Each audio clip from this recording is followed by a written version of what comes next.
सभी को स्वागत है हमारे YouTube चैनल कंपटीशन इरा में। आज हम लोग पढ़ेंगे आगे जो हम लोग चला रहे हैं सीरीज दिल्ली पुलिस की प्रैक्टिस सीट है ना, तो उसका आज हम लोगों का सेट 4 है। इसके पहले अगर आप लोगों ने नहीं देखा है तो उसको प्लेलिस्ट से जाके देख सकते हैं। स्टार्ट करने से पहले जितने भी आपके स्टडी ग्रुप हो तो आप वहाँ वीडियो को शेयर कर दीजिए।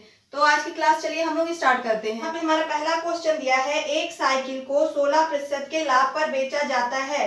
यदि इसे 1000 रुपए अधिक में बेचा जाता तो 20% लाभ हुआ होता। तो साइकिल का क्रय मूल्य है, बताना है हमको। यहाँ पे साइकिल का क्रय मूल्य हमको पहले लाभ दिया है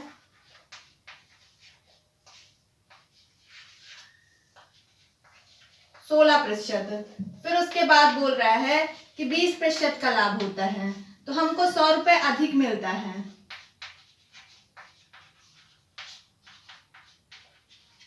तो हमको सीपी ज्ञात करना है। ये हमारे यहाँ पे क्वेश्चन है। क्या दिया हुआ है? लाभ दिया है हमको 16%, फिर दिया है उसके बाद 20%, फिर बोल रहा है कि अगर 16 से 20% लाभ होता है तो हमको 100 रुपए अधिक मिलता है। तो क्वेश्चन में बोल रहा है कि सीपी यानी क्रय मूल्य उसका ज्ञात कीजिए। तो कैसे निकालेंगे हम लोग? लाभ अपने आप में जो वैल्यू होती है हमारी परसेंट में, तो 100% होती है, तो 16 का लाभ होता है। तो 16 का लाभ होगा तो कितनी होगी हमारी वस्तु? 116 की हो जाएगी, 116%। फिर बोल रहा है उसी में कितने की? 20 का लाभ होता है, यानी 120 हो जाएगा। ये लाभ किस में होगा? सीपी में। तो सीपी हमको नहीं पता है तो हम मान लेते हैं एक्स। अब प्रतिशत हटाएंगे तो यहाँ बटे 100 आ जाएगा। और दोनों के बीच क्या हमको दिया हुआ है? अंतर। ये जो कम या अधिक मिलता है हमको तो वो क्या कहलाता है? अंतर। तो 116 यहाँ परसेंट हटाएंगे तो बटे में क्या आ जाएगा? 100। और ये भी किस पे हो रहा है? क्रय मूल्य पे। सीपी हमने यहाँ पे क्या मान लिया है? एक्स मान लेते हैं, है ना, कि सीपी हमारे कितना है? एक्स। तब जाके कितना अधिक हमको मिलता है? 100 रुपए। अगर कम भी बोलता तो हम लोग यही करते हैं कि पहले उसको 16 का लाभ होता था, फिर उसको 100 रुपए अधिक मिल रहे हैं जब वो 20 का लाभ ले रहा है। तो हम लोग अंतर, ये कम या अधिक लाभ का मतलब क्या होता है? अंतर दोनों में। तो हम दोनों को माइनस कर देते हैं, तो 120 में से 116 जाएंगे तो कितना बचेगा यहाँ पे? 4x बटे में क्या आएगा? 100 बराबर इधर क्या दिया हुआ है? 100। 4 से काटेंगे 100 को तो कितना आ जाएगा यहाँ पे? 25। और ये दो 100 जो है इधर बटे में है, तो बटे से इधर बराबर के उधर जाएगा तो क्या करें? गुणा। यहाँ से हटा देते हैं हम लोग, यहाँ आ जाएगा 100, ये गुणे में। फाइनली हमारा x बराबर इधर क्या आ जाएगा? 25 100। और ये हमारा क्या आ जाएगा? आंसर। x हम क्या माने थे? सीपी, और x की वैल्यू आ गई है। या फिर इसको हम लोग x बराबर 2500 ऐसे भी लिख सकते हैं। ये हमारा क्या हो जाएगा यहाँ पे? आंसर। तो आप लोगों को ये समझ में आया होगा, नहीं आया फिर से एक बार इसको देख लेते हैं। क्या दिया था क्वेश्चन में कि कोई व्यक्ति है जिसको पहले 16% का लाभ होता है, फिर उसको 100 रुपए अधिक मिलते हैं जब उसको 20% का लाभ होता है। ये अधिक या कम जो दिया रहता है, दोनों वैल्यू में क्या दिया रहता है? अंतर दिया रहता है। हमने अंतर कर दिया और यहाँ पे हम मान लिए जो लाभ होता है हमारा वो सीपी पे होता है, या लाभ या हानि जो भी दोनों होता है सीपी पे ही होता है। तो सीपी हमने मान लिया यहाँ एक्स, सीपी मतलब क्रय मूल्य। तो एक्स में 20 का लाभ हुआ यानी 120 बटे 100 माइनस एक्स में 16 का लाभ हुआ यानी 116 बटे 100 बराबर उनका अंतर कितना दिया हुआ है? 100 रुपए। फिर उसके बाद देख रहे हैं इनको माइनस कर दिए तो 4x बटे कितना आ गया था? 100 बराबर में कितना था? 100। 4 से काटे 25 आ गया, ये 100 यहाँ बटे में था, इधर बराबर को उधर गया तो गुणा कर लिया।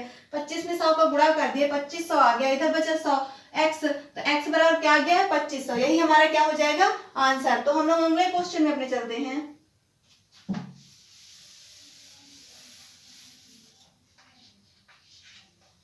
सेकेंड क्वेश्चन यहाँ पे हमारा क्या दिया हुआ है? एक कमीज को 5% तथा 4% लाभ पर बेचने से दोनों विक्रय मूल्यों का अंतर 6 आता है, तो कमीज का क्रय मूल्य है ना। अब यहाँ पे हमको दोनों विक्रय मूल्य दिया हुआ है कि 5, एक क्या है? 5% लाभ होता है और दूसरा प्रॉफिट। लाभ को हम लोग प्रॉफिट लिख लेते हैं, 5%, दूसरा 6%, और दोनों का अंतर यहाँ पे दिया हुआ है 6 रुपए दिया हुआ है। तो हमको क्या पूछा है क्वेश्चन में? तो कमीज का क्रय मूल्य ज्ञात करना है। यहाँ भी हमको सीपी ही ज्ञात करना है। क्या ज्ञात करना है? सीपी। तो इसको भी हम लोग सॉल्व कर लेते हैं। अब यहाँ प्रॉफिट दिया है 5%, 6%, तो कैसे करेंगे? 5% का प्रॉफिट यानी 105 है ना।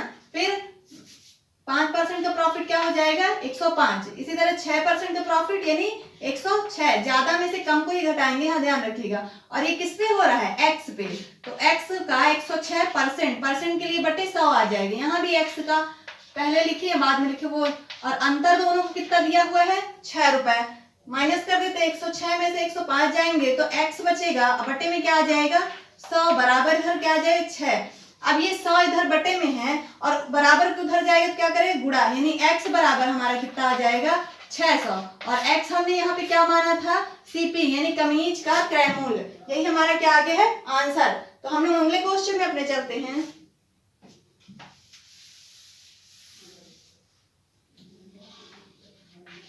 क्वेश्चन नंबर 3 हमारा दिया हुआ है, जब एक खिलौने के मूल्य में 30% की वृद्धि की गई तो बेचे गए खिलौनों की संख्या में 30% की गिरावट आ जाती है।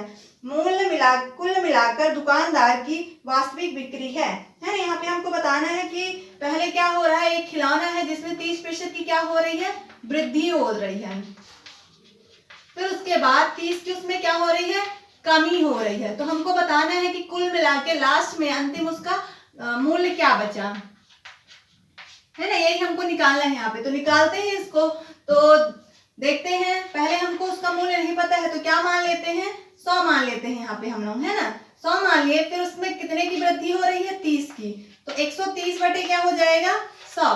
फिर उसमें कितने की कमी हो रही है, फिर 30 की कमी हो रही है, 30 की कमी होगी तो 70 हो जाएगा बटे 100। ये 100 से ये 100 कट गया और ये 0 से ये 0 कट गए। अब इसका गुणा कर देते हैं, 13 सते 91 हो जाएगा, है ना। तो ये 91 पहले हमने कितना माना था, वो कितना था 100 था, 100 से कितना हो जा रहा है 91, क्या हो रहा है कमी हो रही है यहाँ पे, है ना। और कमी कितने की कमी हुई है, ये परसेंट में आया है ना। तो हम देख लेते हैं कितने की कमी हुई है, जब 100 में से 91 चला गया यानी कितने की कमी हो रही है 9% की, यही हमारा क्या हो जाएगा यहाँ पे आंसर। तो हम लोग अगले क्वेश्चन में अपने चलते हैं।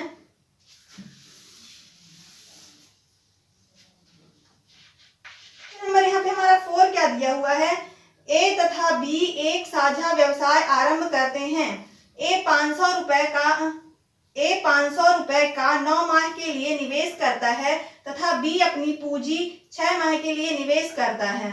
फिर आगे दिया हुआ है, यदि कुल 69 रुपए के लाभ में बी का भाग 46 रुपए हो तो बी द्वारा निवेश पूंजी कितनी है। यहाँ पे जो दिया हुआ है डाटा, 2 पर्सन है ए एंड बी, इन्होंने एक व्यापार आरंभ किया जिसमें क्या दिया हुआ है कि ए आरंभ में 500 रुपए लगाता है।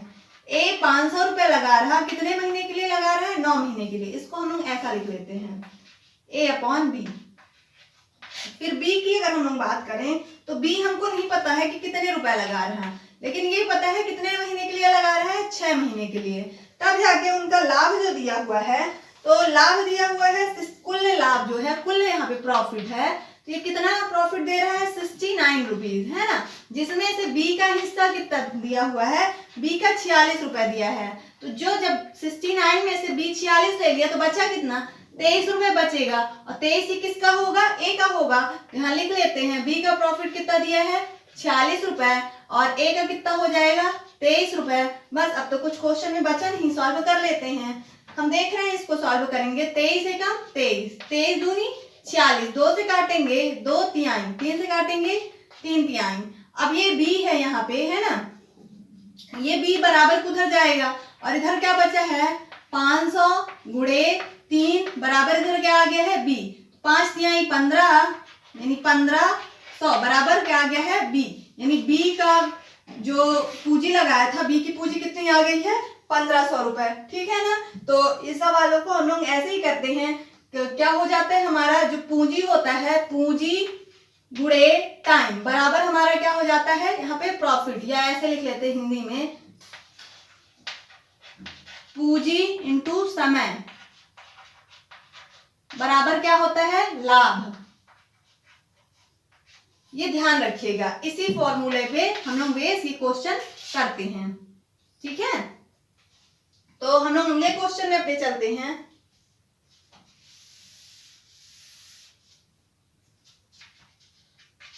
अगला क्वेश्चन यहाँ पे दिया हुआ है, एक साझे व्यापार में एक कुल पूंजी का 1/4 1/3 समय के लिए, बी कुल पूंजी का 1/6 1/4 समय के लिए तथा सी शेष पूंजी पूरे समय के लिए निवेश करता है। फिर दिया हुआ है 9,962 रुपए के लाभ में से ए का भाग होगा। तो हम लोग लिख लेते हैं यहाँ पे कौन तीन पर्सन है, ए बी एंड सी, तीन लोग हैं। अब ए बोल रहा है कि 1/4 कुल पूंजी हमको नहीं पता है, तो हम क्या मान लेते हैं, कुल पूंजी हमारी क्या है, एक्स है, टोटल है ना, कुल पूंजी क्या है एक्स।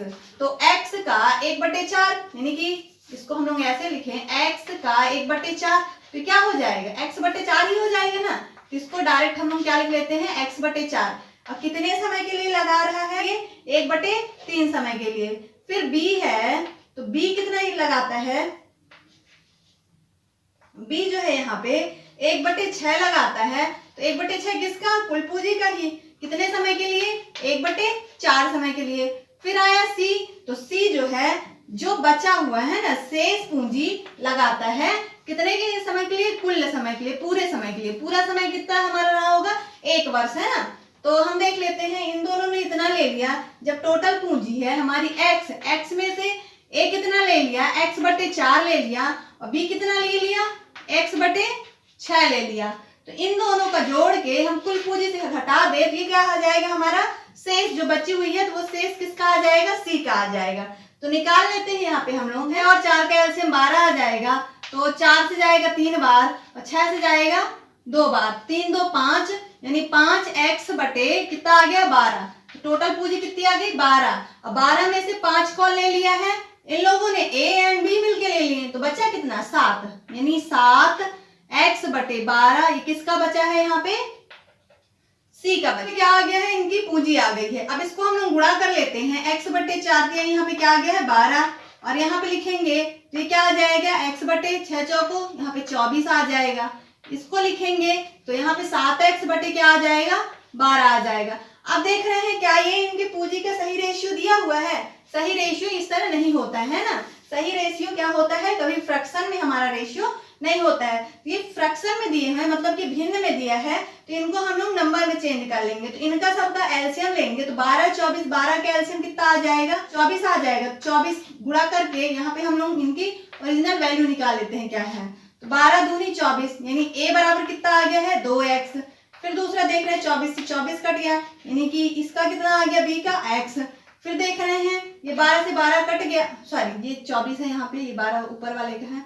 ये 12 दूनी 24, तो 7 दूनी 14, तो ये 14 किसका आ गया है, c का आ गया है। यानी देख रहे हैं a को कितना मिलेगा, 2x, b को कितना मिलेगा, x, और यहाँ पे c को कितना मिलेगा, 14x। फिर कुल देखते हैं इन तीनों की पूंजी का योग, 2x plus x plus 14x बराबर कितना दिया हुआ था, यहाँ पे हमको यहाँ पे दिया हुआ है 9,962 9,962 दिया हुआ था। अब इसको जोड़ लेते हैं, 14 15 16 17 यानी कितना आ गया है यहाँ पे, 17x बराबर कितना इधर हो जाएगा,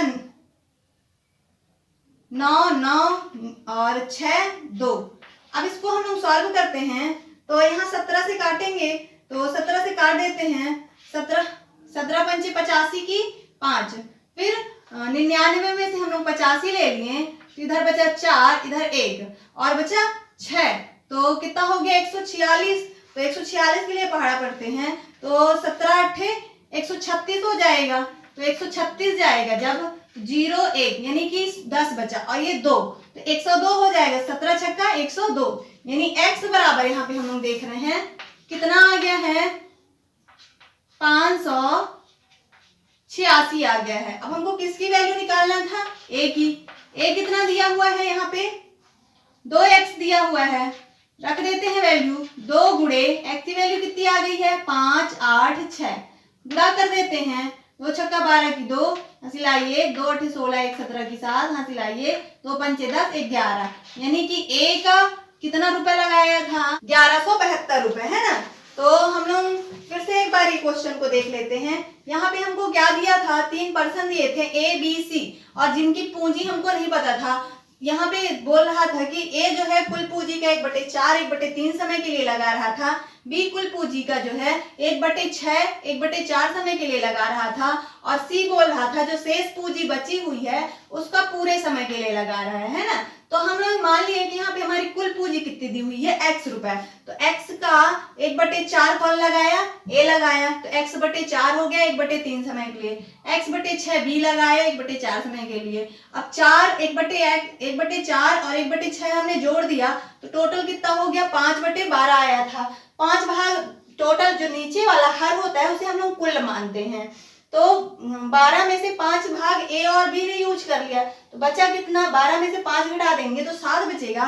तो 7x/12 किसका हो गया, सी का हो गया। और ये पूरे समय के लिए लगा रहा, समय कितना था, 1 वर्ष। सॉल्व कर लेते हैं इनको, भिन्न में आ रहा था। अब जो हमारा अनुपात होता है वो कभी भिन्न में नहीं होता है, तो इसको हम लोग नंबर में चेंज किए कि ऐसे आ जाए 2x x और 14x। तो इनका सही अनुपात हमने निकाला, फिर इनका सबका कुल योग दिया था जो 9962 दिया था। सॉल्व कर लिए तो कितना आ गया, 586x की वैल्यू। अब उसमें से हमको a का निकालने के लिए बोला था, और a का अनुपात हम लोग कितना निकाल चुके थे, यहाँ 2x वैल्यू रख दी x की, और सॉल्व कर लिए तो हमारा आंसर आ गया 1172 या 1172। तो हम लोग अगले क्वेश्चन में अपने चलते हैं। क्वेश्चन नंबर 6 दिया हुआ है यहाँ पे, 2400 रुपए को 8% वार्षिक ब्याज की दर से 6 महीने का चक्रवृद्धि ब्याज जबकि ब्याज अर्धवार्षिक रूप से गणना होती है या होगा, है ना। तो यहाँ पे हमको ब्याज बताना है। अब हमको मूलधन यानी मूलधन कितना दिया हुआ है, 2400 रुपए दिया हुआ है। फिर क्या दिया हुआ है, यहाँ पे रेट दिया हुआ है, कितना दिया हुआ है, 8% वार्षिक दिया हुआ है ना। और समय कितना दिया हुआ है, टाइम 6 माह दिया हुआ है, ठीक है। अब हमको यहाँ निकालना क्या है, CI यानी कि ब्याज निकालना है। तो इसको हम लोग कैसे निकालेंगे देख लेते हैं। यहाँ पे जो बोला गया है कि हमको जो गणना यहाँ पे करना है अर्धवार्षिक करना है।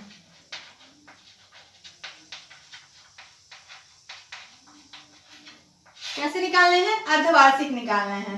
तो अर्धवार्षिक में हम जानते हैं एक वर्ष में 12 महीने होते हैं, तो हमारे पास 6 महीने दिया है, तो अर्धवार्षिक में 6 महीने का हो जाएगा। मतलब कि हमारा जो अर्धवार्षिक होता है, अर्धवार्षिक हम देखें तो 2 वर्ष कहलाएंगे, 6 महीने के हो जाएंगे।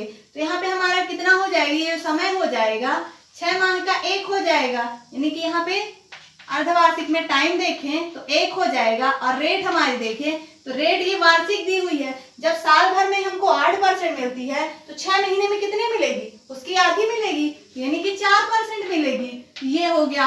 अब इसको सॉल्व कर लेते हैं। हमारा अमाउंट इक्वल टू फॉर्मूला यहाँ पे होता है P इक्वल टू 1 + R/100 की पावर n, या फिर इसको और तरीका करने का उस तरह भी देख लेते हैं। तो पहले इसको हम लोग बेसिक तरीका इसको देखते हैं। ये 2400 हो गया, 1 + R की वैल्यू कितनी आ गई यहाँ पे 100, मतलब 4/100 की पावर यहाँ पे 1 आ जाएगी, क्योंकि 1 हमारा हो गया टाइम। 4 से काटेंगे यहाँ पे 25 आ गया है ना। अब इसको सॉल्व करेंगे तो ये 2400 गुणे 25 से कम 25 और 1 25 1 26 हो गया।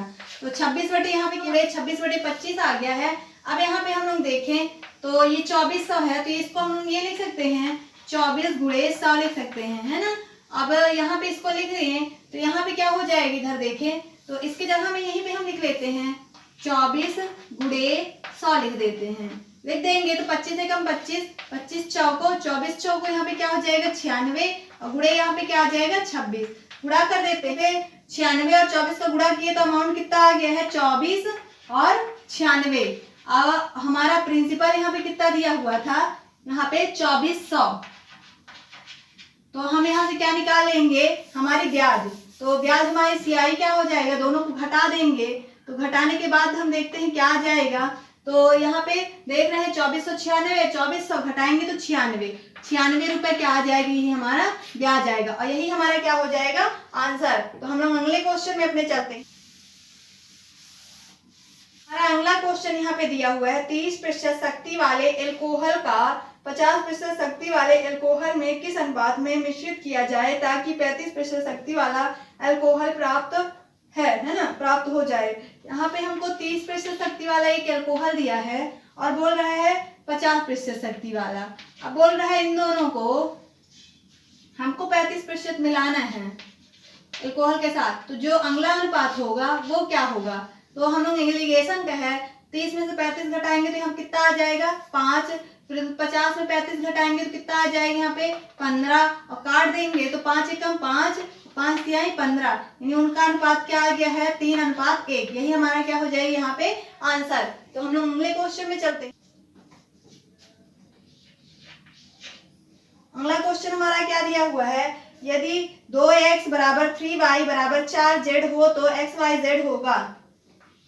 2x बराबर हमको 3y और 3y बराबर क्या दिया हुआ है यहाँ पे 4z, है ना, ये दिया हुआ है। तो हमको पूछा क्या है x अनुपात y अनुपात z, ये अनुपात चैप्टर का क्वेश्चन है।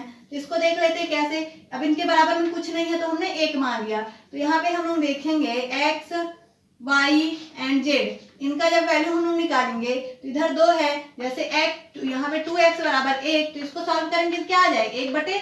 तो यहाँ पे इसकी वैल्यू आ जाएगी 1/2 अनुपात, इसकी वैल्यू क्या आ जाएगी 1/3, फिर इसकी वैल्यू क्या आ जाएगी 1/4। अब ये फिर से भिन्न में है, और भिन्न में कभी अनुपात नहीं होता है ना, तो इसको हम लोग क्या नंबर में चेंज कर लेंगे। 2 3 4 का एलसीएम लेंगे तो कितना आ जाएगा 12, 12 से अंश में गुणा कर देंगे, 2 छक्का 12, 3 चौको 12 और यहाँ 4 तिहाई 12, यानी उनका अनुपात क्या आ गया x बराबर 3 और y बराबर कितना आ गया है यहाँ पे 4 और z बराबर कितना आ गया है 3। हमारा यही सही अनुपात होगा और यही हमारा क्या हो जाएगा आंसर।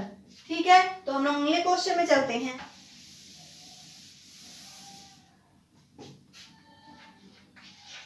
नाइन नंबर क्वेश्चन हमारा क्या दिया हुआ है यहाँ पे, यदि 5 क्रमिक पूर्णांकों का योग s हो तो उसमें सबसे बड़ा पूर्णांक s से किस रूप में संबंधित होगा। यानी यहाँ पे हमको पूर्णांक दिए हुए हैं, 5 पूर्णांक दिए हैं और उनका योग s दिया है।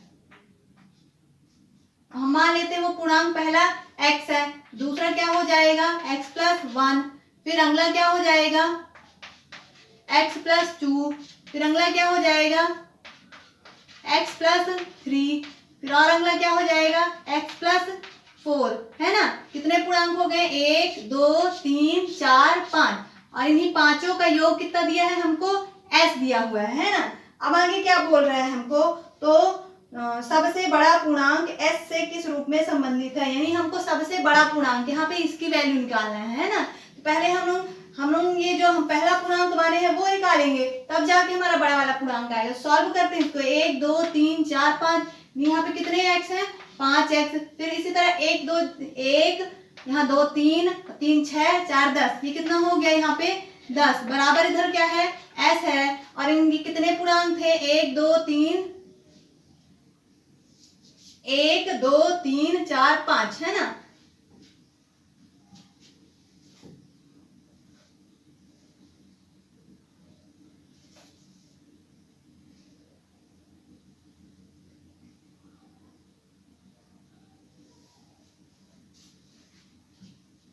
तो हमने यहाँ पे देखा कि इनका योग कितना दिया था, अब इनको जोड़ लिए तो 5x + 10 बराबर कितना आ गया है s। अब ये संख्या है उधर जाएगा तो क्या करेगा माइनस, इधर क्या है 5x बराबर s माइनस क्या कर देते हैं हम लोग 10। अब ये 5 इधर गुणे में है, यहाँ से हटाएंगे इसको, ये इधर आएगा बराबर किधर, तो किस में आ जाएगा बटे में, यानी x की वैल्यू हमारी क्या आ गई है s - 10/5, ये हमारा पहला पूर्णांक आ गया है। अब हमको पूछा क्या है सबसे बड़ा वाला पूर्णांक, सबसे बड़ा पूर्णांक हमारा क्या दिया हुआ है x + 4, तो यहाँ पे हम लोग x की वैल्यू रख देंगे जो भी हमारी आई है। क्या x की वैल्यू आई है s - 10/5, और इधर +4 पहले से दिया हुआ है, इसको सॉल्व करेंगे तो क्या हो जाएगा 5 के इधर गुणा होगा, यहाँ हो जाएगा s - 10 + 5 चौको 20, बटे में क्या आ जाएगा 5 ही आ जाएगा। अब देख रहे हैं यहाँ माइनस प्लस क्या हो जाएगा माइनस हो जाएगा, जब 20 में से 10 घटाएंगे क्या बचेगा 10, तो s बराबर क्या आ जाएगा यहाँ पे प्लस आ जाएगा, s + 10 आ जाएगा। अब बोलेंगे प्लस क्यों आएगा, बड़ी संख्या का निशान क्या है प्लस में इसलिए, और बटे क्या आ जाएगा यहाँ पे 5, और यही हमारा क्या आ जाएगा आंसर, क्योंकि इसके आगे हम इसको और सॉल्व नहीं कर सकते हैं। ठीक है, तो हम लोग अगले क्वेश्चन में अपने चलते हैं। हमारा 10वां क्वेश्चन यहाँ पे क्या दिया हुआ है, क्वेश्चन दिया है 3√2, 3√7, 6√5 और दिया हुआ है 2√20। संख्याओं में सबसे बड़ी संख्या कौन सी है? यहाँ पे दिया है 3√2, फिर दिया है उसके बाद 3√7, फिर उसके बाद दिया हुआ है 6√5, फिर उसके बाद दिया हुआ है 2√20। अब इसमें पूछा है सबसे बड़ा कौन सा पूर्णांक है या नंबर है, तो अब इसको कैसे सॉल्व करेंगे। यहाँ पे हमको जैसे √2 की मान वैल्यू तो पता है ना 1.414, लेकिन √7, √5, √20 इनकी वैल्यू हमको नहीं पता है, तो हम लोग कैसे सॉल्व करेंगे, इसमें कैसे पता करेंगे कौन छोटा है कौन बड़ा। ये जो बाहर नंबर है इसको अगर हम लोग देखें जब रूट के अंदर रहते हैं, जब 2 नंबर का पेयर बनता है तभी जाके एक नंबर बाहर आ जाता है रूट के, है ना। तो अगर हम लोग इसको अंदर कर दे तो हमको आसानी से हम लोग इसको ज्ञात कर सकते हैं। यहाँ 3 है तो जब इसको हम लोग रूट के अंदर कर देंगे तो क्या हो जाएगा, 2 गुणे 9 हो जाएगा। क्यों कि 3 अंदर रहा होगा तो 9 रहा होगा, तब तो जाके एक 3 बाहर आया होगा। 9 दूनी यहाँ पे क्या हो जाएगा 18, यहाँ √18 आ गया। इसी प्रकार से इसको करेंगे 3 त्रिकाई 9 और 9 त्रिक 9 सत्ते 63, यहाँ पे क्या आ जाएगा 63। फिर इसको ही करेंगे तो 6 छांग 36 और 36 गुणे 5 करेंगे, 5 6 30 की 0 हंस गए, 5 3 15 16 17 18 यानी 180 आ जाएगा। फिर अंगा वाला सॉल्व करें इसी प्रकार से, यहाँ पे क्या हो जाएगी 4 और 20 चौको 80। अब देख रहे हैं इसमें जो सबसे बड़ा होगा वही सबसे बड़ा हो जाएगा। सबसे बड़ा क्या है √180, तो √180 किसकी वैल्यू है हमारी 6√5 की, और यही हमारा क्या आ जाएगा यहाँ पे आंसर। तो हम लोग बढ़ते हैं अगले क्वेश्चन में अपने।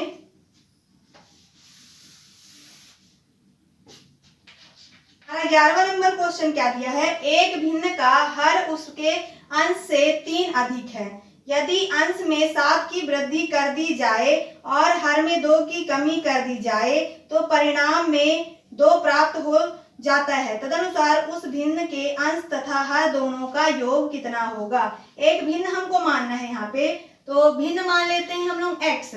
आगे भिन्न का हर उसके अंश से 3 अधिक है, अंश जो भी है उसका हर जो है 3 अधिक है। फिर आगे क्या बोला जा रहा है, अगले स्टेप में बोला जा रहा है कि जो हमारी भिन्न है x + 3। अब इसमें हम लोग क्या करें, या फिर यहीं पे देख लेते हैं x + 3। इसमें हमको क्या करना है, बोल रहे यदि अंश में 7 की वृद्धि कर दिए हम 7 की वृद्धि, फिर क्या बोल रहा है और हर में 2 की कमी, हर में हम लोग 2 की कमी कर दिए तो परिणाम 2 प्राप्त होता है। परिणाम कितना प्राप्त होगा 2, अब बटे में इसके कुछ नहीं है तो हम लोग कितना मान लिए 1 है। तो हमको आगे बताना है तदनुसार उस भिन्न के अंश तथा हर दोनों का योग, यानी कि अंश प्लस हर दोनों का हमको क्या बताना है, योग बताना है। चलिए हम लोग सॉल्व करते हैं, कैसे करेंगे। यहाँ पे क्या करेंगे क्रॉस मल्टीप्लाई कर लेंगे, कर देते हैं। यहाँ x + 7 ही आ गया, 1 का गुणा करेंगे बराबर इधर क्या आ जाएगा, यहाँ देख रहे हैं 3 और 2 प्लस माइनस क्या हो जाएगा माइनस, तो यहाँ पे बचेगा, यहाँ 2 तो ये रहेगा ही और ये इधर जाएगा तो क्या हो जाएगा x + 1 हो जाएगा। क्यों हो जाएगा, 3 में से 2 माइनस होगा, 1 बचेगा, बड़ी संख्या के यहाँ प्लस साइन है तो यहाँ इसका भी क्या आ जाएगा प्लस, तो x + इधर 7 बराबर ये 2x और प्लस 2 हो जाएगा। सॉरी 2 का इसमें भी गुणा होगा, यहाँ पे क्या हो जाएगा 2 हो जाएगा, और ये 2 इधर आएगा तो माइनस करेगा तो x बराबर हमारा कितना हो जाएगा 5 हो जाएगा, है ना। तो x बराबर हमारा 5 आ गया है, तो आगे क्या हो जाएगा यहाँ पे हम लोग देखते हैं x बराबर यहाँ 5 हो जाएगा और यहाँ क्या हो जाएगा 5 + 3, यानी हमारी फाइनली भिन्न क्या आ गई है 5 और 5 3 8, 5/8 की है तो हमारी भिन्न आ गई है। लेकिन हमको क्या क्वेश्चन में पूछा है अंश और हर का योग, अंश कितना है 5 प्लस हर कितना है 8, तो योग कितना हो जाएगा 8 5 13, और यही हमारा क्या आ जाएगा आंसर। तो हम लोग अगले क्वेश्चन में अपने चलते हैं। और यहाँ पे हमारा टॉल्व दिया हुआ है, क्या दिया हुआ है 71 तथा एक अज्ञात संख्या के गुणनफल में 47 जोड़कर एक नई संख्या प्राप्त की जाती है। उस नई संख्या को 7 से विभाजित करके 98 भागफल प्राप्त किया जा सकता है। तदनुसार वह अज्ञात संख्या निम्न में से संख्या का गुणांक है। यहाँ पे एक संख्या दिया है 71। अब इसमें बोल रहा है एक अज्ञात संख्या का गुणा कीजिए। हमने मान लिया वो संख्या क्या है, a है। फिर आगे बोल रहा है गुणनफल में 47 जोड़ दीजिए। ये जो गुणनफल आया उसमें हम लोग 47 जोड़ देते हैं। फिर आगे क्या बोल रहा है, एक नई संख्या प्राप्त की जाती है। उस नई संख्या को 7 से, ये जो नई संख्या आई है इसको प्राप्त हुई हमको, इसको 7 से भाग देना है। 7 से विभाजित करने पर भागफल जो होता है 98 प्राप्त होता है ना। 98 भागफल प्राप्त किया जाता है। तदनुसार वह अज्ञात संख्या निम्न में से किस संख्या का गुणज है। तो जो संख्या हमको प्राप्त होगी ये बताना है वो किस संख्या का गुणज है। तो चलिए सॉल्व करते हैं इसको। यहाँ पे 71 a आ जाएगा, सॉल्व करेंगे, प्लस यहाँ पे 47 आ जाएगा, बराबर इसका इधर जाएगा तो गुणा हो जाएगा। तो 7 × 8 = 56 की 6 और कैरी आई 5, 7 × 9 = 63, 63 में 5 जोड़ेंगे तो 68 हो जाएगा। ये हमारा आ गया। फिर उसके बाद देख रहे हैं ये 47 इधर प्लस में है, उधर जाएगा तो क्या करेगा माइनस। तो 686 में से 47 माइनस कर देते हैं। तो यहाँ पे 16 में 7 गए 9 और ये कैरी इसको दे दिया। तो 8 में से 5 जाएगा तो 3 और ये 6, यानी कितना आ गया है इधर 71a बराबर इधर कितना आ गया है 639 हो जाएगा। अब 71 से काटेंगे तो 71 से देखेंगे 9 बार जाएगा क्योंकि यूनिट 9 1 कम 9 9 7 63। तो a बराबर हमारा यहाँ पे कितना आ गया है 9। अब हमको क्या पूछा था कि जो संख्या आई है वो किस संख्या का गुणज है। तो ये ऑप्शन के अकॉर्डिंग देखेंगे क्या क्या दिया है। यहाँ 3 × 3 इसको हम लिख सकते हैं इस संख्या को। तो ऑप्शन में क्या दिया है 3, तो ये हमारा किसका हो जाएगा 3 का गुणज। यही हमारा क्या हो जाएगा आंसर। तो हम लोग अगले क्वेश्चन में अपने चलते हैं। 13 नंबर हमारा क्वेश्चन दिया हुआ है यहाँ पे। एक व्यक्ति वर्ष के पहले 8 महीने में औसत 200 रुपए खर्च करता है और अंतिम 4 माह में औसत 1800 रुपए खर्च करता है। यदि वर्ष में 3200 रुपए की बचत करे तो उसकी मासिक आय है। यानी कि हमको यहाँ पे एक व्यक्ति दिया है, वो 8 माह में उसका खर्च दिया हुआ है। 8 माह में वो कितना खर्च करता है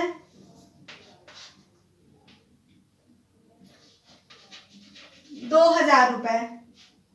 फिर उसके बाद दिया है अगले 4 माह में उसका खर्च कितना दिया हुआ है 1800 रुपए। फिर उसका टोटल जो वर्ष भर की है, एक वर्ष की हमको क्या यहाँ पे पता है बचत कितनी दी हुई है वो 3200 रुपए। तो हमको उसका मासिक आय बताना है।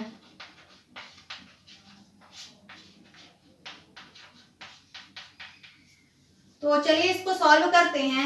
इसको सॉल्व करेंगे यहाँ पे कितना आ जाएगा 8 दूनी 16, यानी कि यहाँ पे कितना आ जाएगा 16,000 और 18 चौको 72 होता है, 18 चौको 72 होता है। तो ये कितने महीने का था 8 महीने का। ये कितने महीने का था 4 महीने का। 8 4 कितना हो गया यहाँ पे 12 माह का कितना आ गया 0 0 2 और 7 6 13 की 3 हासिल आई 1, यानी कितना आ गया है 23,200 है ना। और ये हमारा क्या है खर्च आया है उसका। और खर्च में अगर हम लोग क्या जोड़ दें बचत जोड़ दें तो वो हमारी क्या आ जाएगी आय आ जाएगी। ये हम लोग पिछले परसेंटेज चैप्टर में पढ़े हैं। तो बचत हमारी कितनी है 3200 रुपए, तो उसको भी हम लोग जोड़ देते हैं। तब फाइनली हमारा क्या आ जाएगा आय आ जाएगा 0 0 4 और 3 3 6 2, यानी कितना आ गया है 26,400। ये कितने महीने की आय हमारी आ गई है 12 माह की आय आ गई है ना।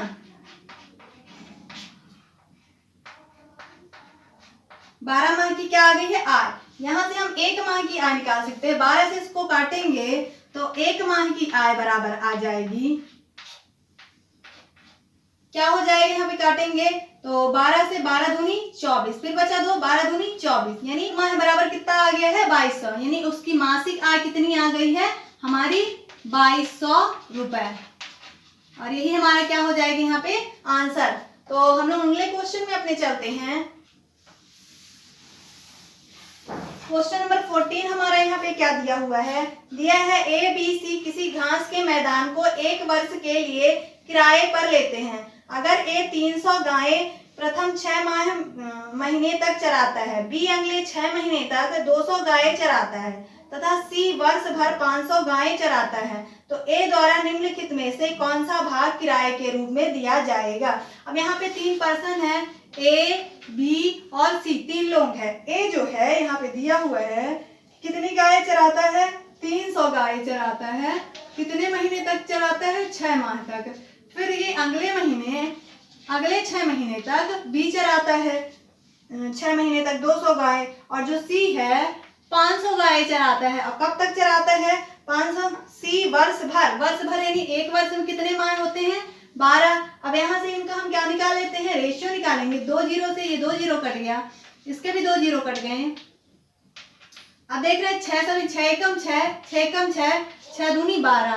फाइनली इनका रेशियो क्या आ गया है, 3 रेशियो 2 रेशियो और क्या आ गया है 5 दूनी 10। ये किसका आ गया है, ए, बी और सी का रेशियो आ गया है। अब क्या हमको निकालना है, हम देख रहे हैं इन सभी को मिला देते हैं कितना रुपए हो रहा है टोटल, 10 2 12 3 15, कुल कितने रुपए हो रहा है, 15 रुपए हो रहा है। 15 में से एक का भाग हमको बताना है। ए कितना देगा, 3 रुपए आया है, 3 किस में से देगा, टोटल 15 में से। तो काट देते हैं, ए का भाग निकाल रहे हैं हम लोग। 3 एकम 3, 3 बचे 15, यानी 1/5 भाग कौन देगा, किराए के रूप में ए देगा। और यही हमारा क्या हो जाएगा, आंसर। तो हम लोग अगले क्वेश्चन में अपने चलते हैं और आज के अंतिम क्वेश्चन में हमारा अगला 15 नंबर क्वेश्चन क्या दिया हुआ है, देख लेते हैं उसको भी। एक युगल की शादी के समय औसत आयु क्या था, 28 वर्ष थी। तो देख लेते हैं, एक युगल मान लेते हैं ए प्लस बी रहे होंगे और उन दोनों की शादी के समय आयु कितनी रही है, 28 वर्ष रही है। अब यहाँ पे 2 लोग हैं, 1 2, तो दोनों की 28 रही होगी, यानी 2 का गुणा कर देंगे। फिर आगे बोल रहा है शादी के 12 वर्ष उपरांत परिवार की 2 बच्चों सहित औसत आयु 24 वर्ष बन जाती है। यानी अब 12 वर्ष बाद उनको दिया है डाटा कि कौन हो जाता है, 2 बच्चे भी हो जाते हैं। बच्चे मान लेते हैं B1 और प्लस B2 मान लेते हैं, प्लस मम्मी पापा तो रहेंगे ही, है ना, ए और बी। कितने लोग हो गए, 4 लोग हो गए। अब ये 4 लोग के बाद जब हो जाते हैं तो आयु क्या हो जाती है परिवार की, 24। और 24 इसमें किसका गुणा करेंगे, 4 का, क्योंकि यहाँ कितने 1 2 3 4 पर्सन हो जाते हैं। तो ये निकाल लेते हैं हम लोग इसको। 28 दूनी कितना हो जाएगा यहाँ पे, 56। अब 56 में हम लोग कितना जोड़ेंगे, और ये 12 वर्ष बाद का इधर डाटा दिया हुआ है ना, ये 12 वर्ष बाद का है। तो यहाँ पे हम 12 एक बार जोड़ेंगे क्या, नहीं, दोनों की अब 12 वर्ष बढ़ेगी। 56 में हम कितना जोड़ेंगे, यहाँ पे 24 जोड़ेंगे। तो 24 जोड़ देते हैं तो कितना हो जाएगा, 0 और ये 8 80 हो जाएगा, 80 आ जाएगा। अब इनका जोड़ रहे हैं, 24 चौको 96। अब देख लेते हैं 96 में से 80 घटा देंगे, यानी कि यहाँ पे हम इसको लिख लें a प्लस बी, तो इनको घटा देते हैं, ये कितने हैं 80। तो यहाँ पे a से a कट गया, b से b कट गया, और इधर बचा क्या फाइनली B1 प्लस B2, यानी दोनों बच्चे बचे। और उनकी यहाँ पे 6 और 9 और ये कितना हो जाएगा, 9 में से 8 गया 1। अब ये 2 लोग हैं, तो यहाँ 2 से क्या कर देंगे, डिवाइड कर देंगे, तो एक लोग की आयु का अनुपात आ जाएगा। तो 2 से 8 यानी 8, उनकी औसत आयु क्या आ गई है, 8 वर्ष, है ना। यही हमारे यहाँ पे क्या हो जाएगा, आंसर। तो इसको एक बार फिर से देख लेते हैं, क्या दिया हुआ था, 2 युगल दिए थे जिनकी शादी के समय औसत आयु क्या दी थी, 28। 28 में हम 2 का गुणा कर दिए, क्योंकि 2 लोग हैं। एक औसत आयु का मतलब होता है प्रत्येक व्यक्ति की उतनी आयु, है ना। तो एक की 28 से तो दोनों की कितनी हो जाएगी, 56 हो जाएगी। फिर आगे दिया है 12 वर्ष बाद उसके 2 बच्चे हो जाते हैं, तो बच्चों सहित उनकी औसत आयु कितनी हो जाती है, 24।